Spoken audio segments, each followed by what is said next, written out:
ਅਗਲੀ ਖਬਰ ਜਿਹੜੀ ਹੈ ਇਕਨੋਮੀ ਨਾਲ ਸੰਬੰਧਿਤ ਆ। ਪ੍ਰਾਈਵੇਟ ਸੈਕਟਰ ਦੇ ਵਿੱਚ 1,09,000 ਜੌਬਸ ਅਪ੍ਰੈਲ ਮਹੀਨੇ ਦੇ ਵਿੱਚ ਕ੍ਰੀਏਟ ਹੋਈਆਂ। ਇਹ ਏਡੀਪੀ ਦਾ ਜੋ ਡਾਟਾ ਆ ਉਹ ਆਇਆ ਹੈਗਾ ਆ। ਕਹਿੰਦੇ ਵੀ 99,000 ਜੌਬਸ ਗੇਨ ਹੋਈਆਂ।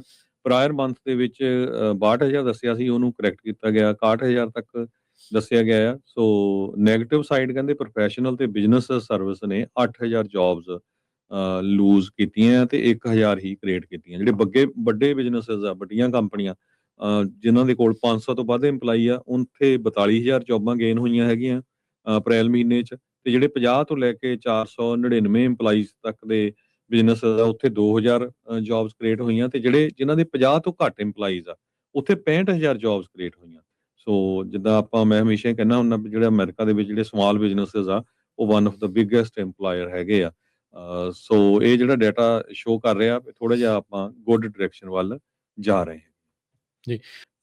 ਅਗਲੀ ਖਬਰ ਜਿਹੜੀ ਹੈ ਇਕਨੋਮੀ ਨਾਲ ਸੰਬੰਧਿਤ ਆ। ਪ੍ਰਾਈਵੇਟ ਸੈਕਟਰ ਦੇ ਵਿੱਚ 1,09,000 ਜੌਬਸ ਅਪ੍ਰੈਲ ਮਹੀਨੇ ਦੇ ਵਿੱਚ ਕ੍ਰੀਏਟ ਹੋਈਆਂ। ਇਹ ਏਡੀਪੀ ਦਾ ਜੋ ਡਾਟਾ ਆ ਉਹ ਆਇਆ ਹੈਗਾ ਆ। ਕਹਿੰਦੇ ਵੀ 99,000 ਜੌਬਸ ਗੇਨ ਹੋਈਆਂ। ਪ੍ਰਾਇਰ ਮੰਥ ਦੇ ਵਿੱਚ 62,000 ਦੱਸਿਆ ਸੀ, ਉਹਨੂੰ ਕਰੈਕਟ ਕੀਤਾ ਗਿਆ 61,000 ਤੱਕ ਦੱਸਿਆ ਗਿਆ ਆ। ਸੋ ਨੈਗੇਟਿਵ ਸਾਈਡ ਕਹਿੰਦੇ ਪ੍ਰੋਫੈਸ਼ਨਲ ਤੇ ਬਿਜ਼ਨਸ ਸਰਵਿਸ ਨੇ 8,000 ਜੌਬਸ ਲੂਜ਼ ਕੀਤੀਆਂ ਤੇ 1,000 ਹੀ ਕ੍ਰੀਏਟ ਕੀਤੀਆਂ। ਜਿਹੜੇ ਵੱਡੇ ਬਿਜ਼ਨੈਸਸ ਆ, ਵੱਡੀਆਂ ਕੰਪਨੀਆਂ ਜਿਨ੍ਹਾਂ ਦੇ ਕੋਲ 500 ਤੋਂ ਵੱਧ EMPLOYE ਆ, ਉੱਥੇ 42,000 ਜੌਬਾਂ ਗੇਨ ਹੋਈਆਂ ਹੈਗੀਆਂ ਅਪ੍ਰੈਲ ਮਹੀਨੇ 'ਚ। ਤੇ ਜਿਹੜੇ 50 ਤੋਂ ਲੈ ਕੇ 499 EMPLOYEਜ਼ ਤੱਕ ਦੇ ਬਿਜ਼ਨੈਸ ਆ, ਉੱਥੇ 2,000 ਜੌਬਸ ਕ੍ਰੀਏਟ ਹੋਈਆਂ। ਤੇ ਜਿਨ੍ਹਾਂ ਦੇ 50 ਤੋਂ ਘੱਟ EMPLOYEਜ਼ ਆ, ਉੱਥੇ 65,000 ਜੌਬਸ ਕ੍ਰੀਏਟ ਹੋਈਆਂ। ਸੋ ਜਿੱਦਾਂ ਮੈਂ ਹਮੇਸ਼ਾ ਹੀ ਕਹਿੰਦਾ ਹੁੰਦਾ ਵੀ ਜਿਹੜਾ ਅਮਰੀਕਾ ਦੇ ਵਿੱਚ ਜਿਹੜੇ ਸਮਾਲ ਬਿਜ਼ਨੈਸਸ ਆ, ਉਹ one of the biggest EMPLOYER ਹੈਗੇ ਆ। ਸੋ ਇਹ ਜਿਹੜਾ ਡਾਟਾ ਸ਼ੋ ਕਰ ਰਿਹਾ ਥੋੜਾ ਜਿਹਾ ਆਪਾਂ ਗੁੱਡ ਡਾਇਰੈਕਸ਼ਨ ਵੱਲ ਜਾ ਰਹੇ ਹਾਂ ਜੀ।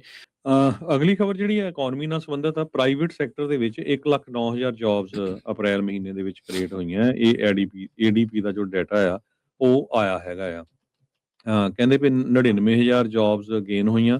ਪ੍ਰਾਇਰ ਮੰਥ ਦੇ ਵਿੱਚ 62,000 ਦੱਸਿਆ ਸੀ, ਉਹਨੂੰ ਕਰੈਕਟ ਕੀਤਾ ਗਿਆ 61,000 ਤੱਕ ਦੱਸਿਆ ਗਿਆ ਆ। ਸੋ ਨੈਗੇਟਿਵ ਸਾਈਡ ਕਹਿੰਦੇ ਪ੍ਰੋਫੈਸ਼ਨਲ ਤੇ ਬਿਜ਼ਨਸ ਸਰਵਿਸ ਨੇ 8,000 ਜੌਬਸ ਲੂਜ਼ ਕੀਤੀਆਂ ਤੇ 1,000 ਹੀ ਕ੍ਰੀਏਟ ਕੀਤੀਆਂ। ਜਿਹੜੇ ਵੱਡੇ ਬਿਜ਼ਨੈਸਸ ਆ, ਵੱਡੀਆਂ ਕੰਪਨੀਆਂ ਜਿਨ੍ਹਾਂ ਦੇ ਕੋਲ 500 ਤੋਂ ਵੱਧ EMPLOYE ਆ, ਉੱਥੇ 42,000 ਜੌਬਾਂ ਗੇਨ ਹੋਈਆਂ ਹੈਗੀਆਂ ਅਪ੍ਰੈਲ ਮਹੀਨੇ 'ਚ। ਤੇ ਜਿਹੜੇ 50 ਤੋਂ ਲੈ ਕੇ 499 EMPLOYEਜ਼ ਤੱਕ ਦੇ ਬਿਜ਼ਨੈਸ ਆ, ਉੱਥੇ 2,000 ਜੌਬਸ ਕ੍ਰੀਏਟ ਹੋਈਆਂ। ਤੇ ਜਿਨ੍ਹਾਂ ਦੇ 50 ਤੋਂ ਘੱਟ EMPLOYEਜ਼ ਆ, ਉੱਥੇ 65,000 ਜੌਬਸ ਕ੍ਰੀਏਟ ਹੋਈਆਂ। ਸੋ ਜਿੱਦਾਂ ਮੈਂ ਹਮੇਸ਼ਾ ਹੀ ਕਹਿੰਦਾ ਹੁੰਦਾ ਵੀ ਜਿਹੜਾ ਅਮਰੀਕਾ ਦੇ ਵਿੱਚ ਜਿਹੜੇ ਸਮਾਲ ਬਿਜ਼ਨੈਸਸ ਆ, ਉਹ one of the biggest EMPLOYER ਹੈਗੇ ਆ। ਸੋ ਇਹ ਜਿਹੜਾ ਡਾਟਾ ਸ਼ੋ ਕਰ ਰਿਹਾ ਥੋੜਾ ਜਿਹਾ ਆਪਾਂ ਗੁੱਡ ਡਾਇਰੈਕਸ਼ਨ ਵੱਲ ਜਾ ਰਹੇ ਹਾਂ ਜੀ।